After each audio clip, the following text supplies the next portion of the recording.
keributan, kemudian terjadi kasus penganiayaan terhadap seorang perempuan yang disinyalir bahwa si pelaku dalam keadaan terpengaruh minuman keras.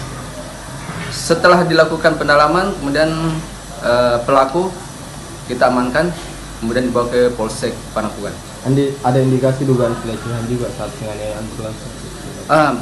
Kalau indikasi pelecehan, menurut korban itu ada, ya, ada alat vital yang si korban ini dipegang oleh si pelaku.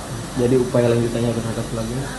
Untuk upaya lanjutannya, sementara dalam proses penyidikan, mudah-mudahan untuk waktu dekat ini lanjut penanganannya.